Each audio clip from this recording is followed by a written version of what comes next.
Hello student, এই ভিডিওটোত মই upcoming pre-final 2025-26 লগতে SSLC 2026 সহায় হোৱাকৈ প্ৰিভিয়াছ ইয়েৰৰ এখন প্ৰি-ফাইনেলৰ কোৱেশ্চন পেপাৰ শ্বেয়াৰ কৰিব বিচাৰিছোঁ। সাবজেক্টটো হৈছে জেনেৰেল সায়েন্স আৰু ইয়াৰ পূৰ্বেও মই আছামিজ আৰু ইংলিছৰ কোৱেশ্চন পেপাৰ সম্পূৰ্ণ সলিউশন সহ মই মোৰ চেনেলত দিছোঁ। যদি তোমালোকে চোৱা নাই চাব পাৰিবা আৰু লগতে এটা মোৰ প্লেলিষ্ট আছে, তাত প্ৰিভিয়াছ ইয়েৰৰ আটাইকেইটা সাবজেক্টৰ কোৱেশ্চন পেপাৰ আছে প্ৰি-ফাইনেলৰ, তোমালোকে চাব পাৰিবা। লিংকটো মই ডেছক্ৰিপশ্যনত দি দিছোঁ। আৰু তোমালোকৰ স্কুলতো যেতিয়া প্ৰি-ফাইনেলৰ এক্সাম ষ্টাৰ্ট হ'ব, পাৰিলে কুৱেশ্যন পেপাৰবোৰ মোৰ হোৱাটছআপ নম্বৰত দিবা, মই যিমানখিনি পাৰোঁ ছল্ভ কৰি দিম। তো আহা তেতিয়াহ'লে আমি সময় ৱেষ্ট নকৰি কুৱেশ্যন পেপাৰখন ডিছকাছ কৰোঁ। কুৱেশ্যন পেপাৰখনৰ ছেকশ্যন 8 নিউ কুৱেশ্যন পেটাৰ্ণ অনুসৰি 45টা MCQ দিছে। তাৰে 1 নম্বৰটোত দিছে ডেছৰ পৰা ফলৰ উৎপত্তি হয়, from these fruits are from.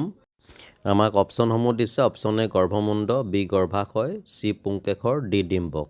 ইয়াত আমাৰ শুদ্ধ অপশ্যনটো হ'ব অপশ্যন ডি ডিম্বক, অভিউল, অৰ্থাৎ ডিম্বকৰ পৰা ফলৰ উৎপত্তি হয়। মই বাকী কুৱেশ্যনবিলাকত অপশ্যনবিলাক পঢ়ি নাথাকোঁ, নহ'লে ভিডিঅ'টো যথেষ্ট দীঘলীয়া হৈ যায়। 2 নম্বৰটোত দিছে এলুমিনিয়াম আৰু ক্লৰিনৰ পৰা এলুমিনিয়াম ক্লৰাইড প্ৰস্তুত হোৱা ৰাসায়নিক বিক্ৰিয়াটো হ'ল। ইয়াত আমাক 4টা ৰাসায়নিক বিক্ৰিয়া দি দিছে, তাৰ ভিতৰত কোনটো ৰাসায়নিক বিক্ৰিয়াৰ জৰিয়তে এলুমিনিয়াম আৰু ক্লৰিনৰ পৰা এলুমিনিয়াম ক্লৰাইড প্ৰস্তুত হয়। তো ইয়াত দিয়া অপশ্যনসমূহৰ ভিতৰত শুদ্ধ অপশ্যনটো হৈছে option C 2Al + 3Cl2 = 2AlCl3। Next আহিলে কুৱেশ্যন নম্বৰ 3, তলৰ কোনটো সংযোজন বিক্ৰিয়া? Which of the following is a combination reaction. তো এটা আমাক 4টা ৰিয়েকশ্যন দি দিছে, তাৰ ভিতৰত কোনকেইটা সংযোজন বিক্ৰিয়া বা কম্বিনেশ্যন ৰিয়েকশ্যন আমি বাছি উলিয়াব লাগে। তো ইয়াত আমি দেখা পাইছোঁ 1 নম্বৰ আৰু 2 নম্বৰত যি দুটা ৰাসায়নিক সমীকৰণ দিছে, এইকেইটা হৈছে সংযোজন বিক্ৰিয়াৰ উদাহৰণ। গতিকে ইয়াত আমাৰ শুদ্ধ অপশ্যনটো হ'ব অপশ্যন বি 1 আৰু 2, অৰ্থাৎ 1 and 2। নেক্সট কুৱেশ্যন নম্বৰ 4ত দিছে তলৰ কোনটো butanoic acid? Which of the following is butanoic acid. তো ইয়াত আমাক সংকেত দি দিছে, তাৰ ভিতৰত কোনটো বিটানোইক এচিড আমি বাছি উলিয়াব লাগে। আচলতে বিটানোইক এচিডৰ সংকেতটো হৈছে C4H8O2।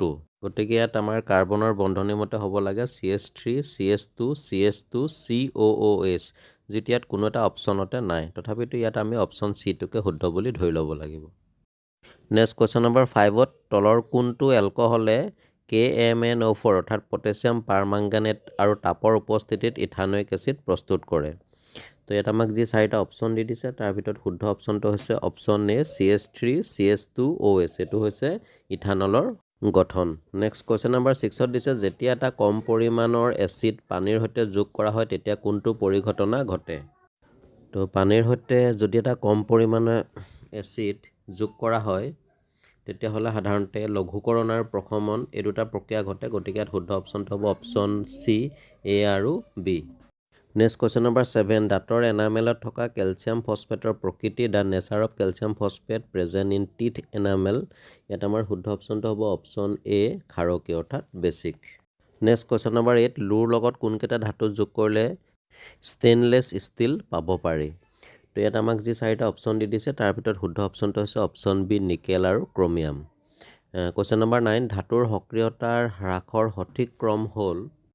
তোমালোকে এই টেবুলখন ভালকৈ চাবা, এই টেবুলখনৰ ওপৰত বেছ কৰি বিভিন্ন কুৱেশ্যন আহিয়ে থাকে। মই আগৰ ভিডিঅ'সমূহতো কৈছোঁ এই বিষয়ে।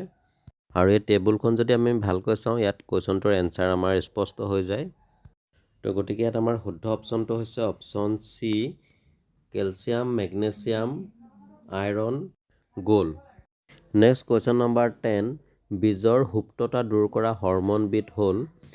তো ইয়াত বীজৰ সুপ্ততা দূৰ কৰা হৰম'নবিধ হৈছে option B gibberellin. Next question number 11, তলৰ কোনটো কৃত্ৰিম নিৰ্বাচনৰ উদাহৰণ? ইয়াত কৃত্ৰিম নিৰ্বাচনৰ উদাহৰণটো হৈছে অপশ্যন এ বনৰীয়া বন্ধাকবিৰ বিৱৰ্তন। কুৱেশ্যন নম্বৰ 12, তলত দিয়া কোন দুবিধ জীৱই খাদ্যৰ বাবে প্ৰতিযোগিতা কৰিব? এই কুৱেশ্যনটোৰ এনচাৰৰ বাবে আমি কাষত যিটো চিত্ৰ দিছে সেইটো ভালকৈ চাব লাগিব।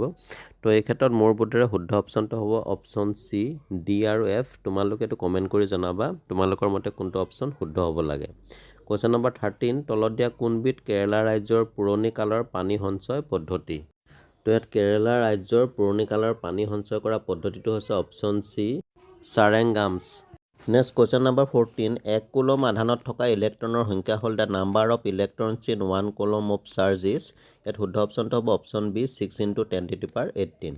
কুৱেশ্যন নম্বৰ 15ত দিছে বৈদ্যুতিক ফিউজৰ কাৰ্যনীতি নিৰ্ভৰ কৰে সাধাৰণতে বৈদ্যুতিক ফিউজৰ কাৰ্যনীতি নিৰ্ভৰ কৰে বৈদ্যুতিক প্ৰবাহৰ মানৰ ওপৰত আৰু বৈদ্যুতিক প্ৰবাহৰ তাপীয় ক্ৰিয়াৰ ওপৰত। গতিকে ইয়াত আমাৰ শুদ্ধ অপশ্যনটো হ'ব অপশ্যন চি 3 আৰু 4। নেক্সট কুৱেশ্যন নম্বৰ 16ত সমান্তৰাল সজ্জাত সংযোগ কৰা এটা বৈদ্যুতিক বৰ্তনীৰ চিত্ৰ দিছে আৰু ইয়াত R1টো দিছে 6 ওহম, R2 দিছে 10 ওহম, R3 দিছে 30 ওহম। এতিয়া কুৱেশ্যনটো দিছে যে যদি I1, I2 আৰু I3 বৈদ্যুতিক প্ৰবাহ যথাক্ৰমে ৰোধ R1, R2 আৰু R3ৰ মাজেৰে চালিত হয় তেন্তে সিহঁতৰ মাজৰ সঠিক সম্বন্ধটো হ'ব। ইয়াত আমাৰ দিয়া অপশ্যনসমূহৰ ভিতৰত শুদ্ধ অপশ্যনটো হৈছে option B I3 greater than I2 greater than I1। ইয়াত আমি দেখা পাইছোঁ যে ৰোধৰ মান যিমান বাঢ়ি গৈছে সেই অনুপাতে প্ৰবাহৰ মানো বৃদ্ধি পাইছে। নেক্সট কুৱেশ্যন নম্বৰ 17 কৃত্ৰিম বৃক্কৰ সহায়ত নাইট্ৰজেন জাতীয় বৰ্জিত পদাৰ্থ তেজৰ পৰা বাহিৰ কৰা প্ৰক্ৰিয়াটি হ'ল। ইয়াত আমাৰ শুদ্ধ অপশ্যনটো হৈছে option A dialysis. Next question number 18 হাঁওফাঁওৰ পৰা হৃদযন্ত্ৰলৈ বিশুদ্ধ অক্সিজেনযুক্ত তেজ কঢ়িয়ায়। ইয়াত শুদ্ধ অপশ্যনটো হৈছে অপশ্যন এ ক্লোমহিৰা। নেক্সট কুৱেশ্যন নম্বৰ 19ত দিছে তলত দিয়া সমূহৰ শুদ্ধ ক্ৰমটো হ'ব। ইয়াত আমাৰ খোৱা খাদ্যখিনি হজম হোৱাৰ যিটো পাচন হোৱাৰ এটা ক্ৰম দি দিছে, তো আমি তাক চিৰিয়েলি সজাব লাগে। তো ইয়াত ক্ৰমখিনি যদি আমি ভালকৈ চাওঁ শুদ্ধ অপশ্যনটো হ'ব অপশ্যন বি লালটি amylase, pepsin, trypsin, lipase. Next question number 20 এডাল দণ্ড চুম্বকৰ দ্বাৰা সৃষ্ট চুম্বকীয় বক্ৰৰেখাৰ শুদ্ধ চিত্ৰ হ'ল the magnetic field lines due to bar magnet are correctly shown in which figure. তো ইয়াত আমি বক্ৰৰেখাৰ শুদ্ধ চিত্ৰটো হ'ব অপশ্যন ডি। কুৱেশ্যন নম্বৰ 21 এডাল চুম্বকৰ কেন্দ্ৰত চুম্বকত্ব। আমি জানো যে এডাল চুম্বকৰ কেন্দ্ৰত চুম্বকত্ব সদায় 0 হয়, গতিকে ইয়াত শুদ্ধ অপশ্যনটো হ'ব option A 0। Next question number 22 এখন ডেছ পৃষ্ঠ এখন ডেছ পৃষ্ঠৰ তুলনাত বেছি তাপ শোষণ কৰে। ইয়াত আমি জানো যে কলা পৃষ্ঠই সদায় বগা পৃষ্ঠৰ তুলনাত বেছি তাপ শোষণ কৰে, গতিকে শুদ্ধ অপশ্যনটো হ'ব অপশ্যন বি কলা বগা, black white. Next question number 23 দিছে এটা জলবিদ্যুৎ প্ৰকল্পত অধিক উচ্চতাৰ পৰা পানী পৰিবলৈ দি অধিক বৈদ্যুতিক শক্তি উৎপাদন কৰিব পাৰি। ইয়াৰ কাৰণটো হৈছে অপশ্যন বি বৃহৎ পৰিমাণৰ স্থিতি শক্তি গতি শক্তিলৈ ৰূপান্তৰিত হয়। Larger amount of potential energy is converted into kinetic energy. Next question number 24 গোলাকাৰ দাপোনৰ প্ৰতিফলন পৃষ্ঠৰ ব্যাসক তাৰ ডেছ বোলে। ইয়াত খালী স্পেচত বহুৱাবৰ বাবে শুদ্ধ অপশ্যনটো হ'ব অপশ্যন বি ছিদ্ৰ, অৰ্থাৎ এপাৰেচাৰ। নেক্সট কুৱেশ্যন নম্বৰ 25 মানুহৰ চকুৰ লেন্সখনৰ ফ'কাছ দৈৰ্ঘ্য বাঢ়ে যেতিয়া চিলিয়াৰী পেশীবোৰ। ইয়াত আমাৰ শুদ্ধ অপশ্যনটো হৈছে অপশ্যন এ শিথিল আৰু লেন্সখন ক্ষীণ হয় আৰু relaxed and lens becomes thinner. Question number 26 doctor এজনে বিধান দিয়া সংশোধনীমূলক লেন্সৰ ক্ষমতা +1.5 ডায়েপ্টাৰ। লেন্সখনৰ প্ৰকৃতি ফ'কাছ দৈৰ্ঘ্য হ'ল। ইয়াত শুদ্ধ অপশ্যনটো হ'ব অপশ্যন ডি অভিহাৰী 0.67 এম। কুৱেশ্যন নম্বৰ 27ত দিছে খাদ্য শৃংখলৰ বাবে যুক্তিসংগত শুদ্ধ ক্ৰমটো হ'ব। ইয়াত শুদ্ধ ক্ৰমটো হ'ব অপশ্যন ডি বিয়োজক, উৎপাদক, উপভোক্তা। It means decomposer, producer, consumer. Next question number 28 প্ৰতীক ধনু সৃষ্টিৰ যুক্তিসংগত ক্ৰমটো হ'ল। ইয়াত শুদ্ধ ক্ৰমটো হ'ব অপশ্যন এ গ্ৰাহক, সংজ্ঞাবাহী নিউৰন, স্নায়ুৰজ্জু, আজ্ঞাবাহী নিউৰন, কাৰ্যকাৰী পেশী। It means receptor, motor neuron, sensory neuron, muscle. Question number 29ত দিছে তলৰ কোনটোৰ পাৰমাণৱিক ব্যাসাৰ্ধ আটাইতকৈ কম। তো ইয়াত দিয়া মৌলসমূহৰ ভিতৰত আটাইতকৈ কম পাৰমাণৱিক ব্যাসাৰ্ধৰ মৌলটো হৈছে option D helium. Next question number 30ত দিছে মৌল এক্সে ক্লৰিনৰ লগত HCl2 যৌগ গঠন কৰে, যিটো এটা উচ্চ গলনাংক বিশিষ্ট গোটা পদাৰ্থ। ইয়াত এক্স হ'ব পাৰে, অপশ্যন ডি এন অৰ্থাৎ ছ'ডিয়াম।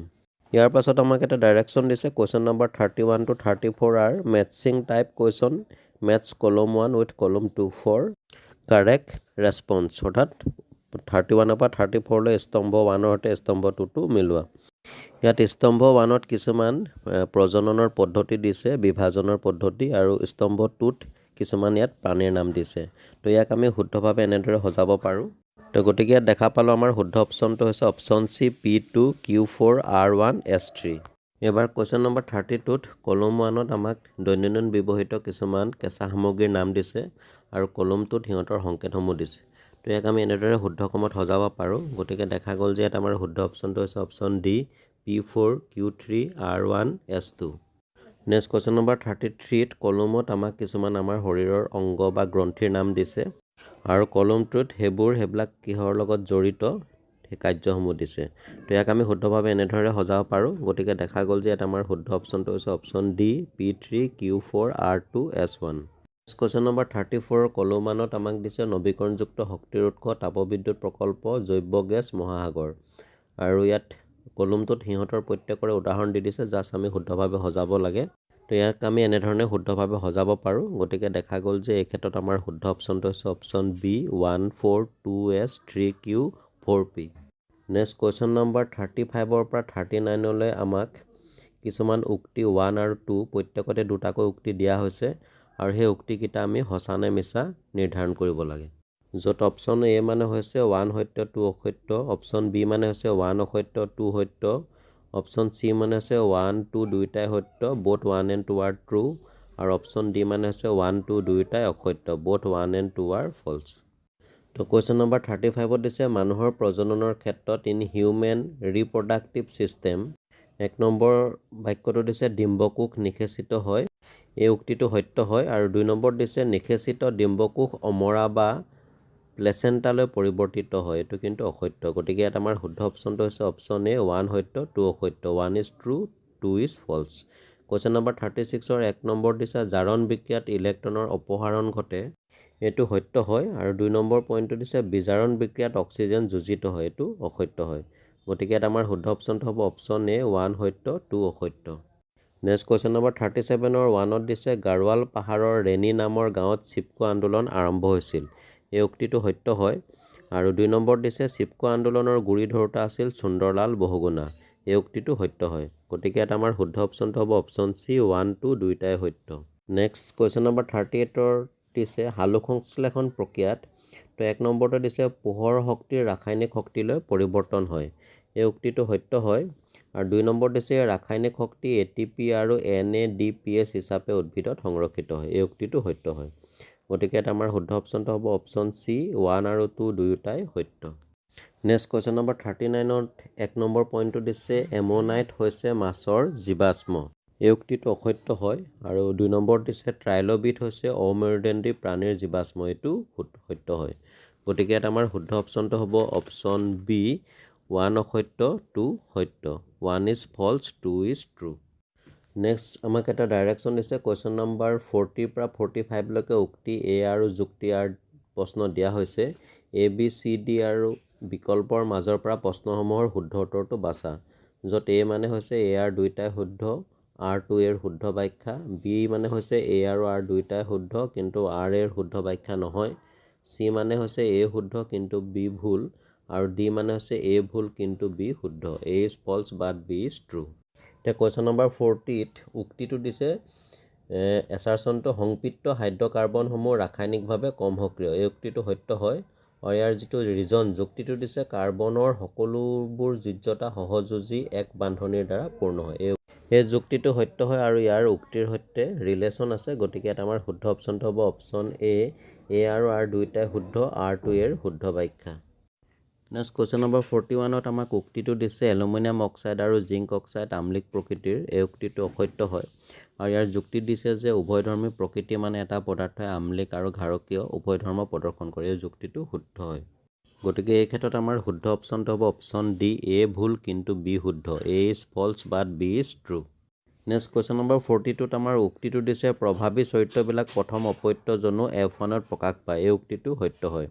আৰু ইয়াৰ যিটো যুক্তিৰ ৰিজনটো দিছে এই চৰিত্ৰবিলাক বুজাবলৈ ইংৰাজী বৰ্ণমালাৰ বৰফলাৰ বৰ্ণ ব্যৱহাৰ কৰা হয় যেনে ওখ চৰিত্ৰৰ বাবে কেপিটেল টি এই ৰিজনটো ফলছ হয় কাৰণ T represented all character so' here the correct option is option C A শুদ্ধ কিন্তু বি ভুল A is true but B is false next question number 43 উক্তি অৰ্থাৎ এছাৰচনটো দিছে এডাল বিদ্যুৎ পৰিবাহী ছলেনয়েডৰ সৃষ্টি হোৱা চুম্বকীয় ক্ষেত্ৰ প্ৰাবল্যৰ মান ছলেনয়েডৰ দৈৰ্ঘ্য আৰু প্ৰস্থচ্ছেদৰ ওপৰত নিৰ্ভৰ কৰে এই উক্তিটো শুদ্ধ হয় ইয়াৰ যুক্তি যিটো দিছে আৰ এডাল ছলেনয়েডৰ ভিতৰত চুম্বক ক্ষেত্ৰ সদায় সুষম এইটো সত্য হয় আৰু ই উক্তিৰ শুদ্ধ ব্যাখ্যাক বহাইছে গতিকে ইয়াত আমাৰ শুদ্ধ অপশ্যনটো হ'ব অপশ্যন এ আৰু আৰ দুইটাই শুদ্ধ R2 এৰ শুদ্ধ ব্যাখ্যা নেক্সট কুৱেশ্যন নম্বৰ 44ৰ উক্তি এত দিছে অতি উচ্চতাৰে উৰা মৰা বিমান যাত্ৰীসকলৰ বাবে আকাশখন আন্ধাৰ যেন লাগে এই উক্তিটো শুদ্ধ হয় আৰু ইয়াৰ যিটো যুক্তিৰ ৰিজনটো দিছে পোহৰৰ বায়ুমণ্ডলীয় প্ৰতিসৰণৰ বাবে এনে ঘটনা হয়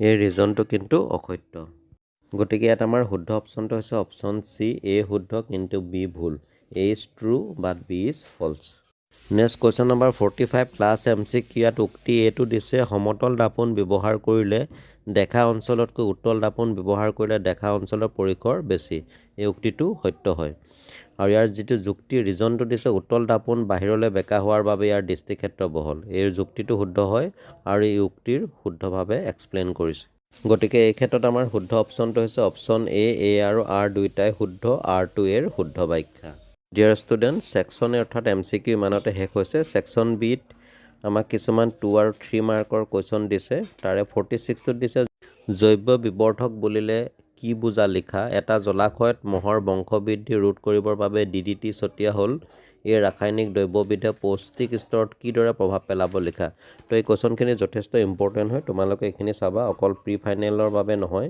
SSLC 2026তো ইয়াৰ পৰা তোমালোকৰ কমন পৰি যোৱাৰ সম্পূৰ্ণ সম্ভাৱনা আছে যেহেতু প্ৰি ফাইনেল আৰু মেট্ৰিকৰ চিলেবাছ সম্পূৰ্ণ একে আৰু প্ৰি ফাইনেল আৰু ফাইনেল প্ৰায় একেটা মুদ্ৰাৰ ইপিটি বুলি ক'ব পাৰি চ' প্ৰত্যেকটো প্ৰশ্ন ইয়াত ইম্পৰ্টেণ্ট তোমালোকে এইখিনি প্ৰেক্টিছ কৰিবা প্ৰি ফাইনেলৰ লগতে মেট্ৰিকৰ বাবে তোমালোকৰ যথেষ্টখিনি কামত আহিব এতিয়া মই ইয়াত যেটো কোৱেশ্চন নম্বৰ 56 আমাক সমাধান কৰিবলৈ দিছে এটো সমাধান কৰিম কোৱেশ্চনটো দিছে 30 cm ভাঁজ ব্যাসাৰ্ধৰ উত্তল দাপোনৰ সন্মুখত 20 cm দূৰত্বত 5 cm দৈৰ্ঘ্যৰ বস্তু এটা ৰখা হ'ল প্ৰতিবিম্বৰ অৱস্থান ইয়াৰ প্ৰকৃতি আৰু আকাৰ নিৰ্ণয় কৰা ইয়াৰ সমাধানটো তোমালোকলৈ আগবঢ়ালো এখিনি তোমালোকে নোট কৰি ল'বা আৰু যদি কিবা বুজি নোপোৱা তেতিয়াহ'লে কমেন্ট কৰি জনাবা তো ইয়াত আমি দেখা পালে যে প্ৰতিবিম্ব অক্ষত থিয় আৰু দাপোনৰ পিছফালে অৱস্থিত হ'ব আৰু যেটো বিবৰ্ধন প্ৰতিবিম্বৰ আকাৰ হ'ব 0.42 cm তো ইয়াৰ পাছত তোমালোকে নেক্সট কোৱেশ্চনখিনি চাবা মই একেবাৰে হেকত যিকেটা কোৱেশ্চন দিছে এইখিনি সমাধান কৰিম অৱশ্যে এটো বুলি নহয় যে কেৱল এইকেটা কোৱেশ্চনে ইম্পৰ্টেণ্ট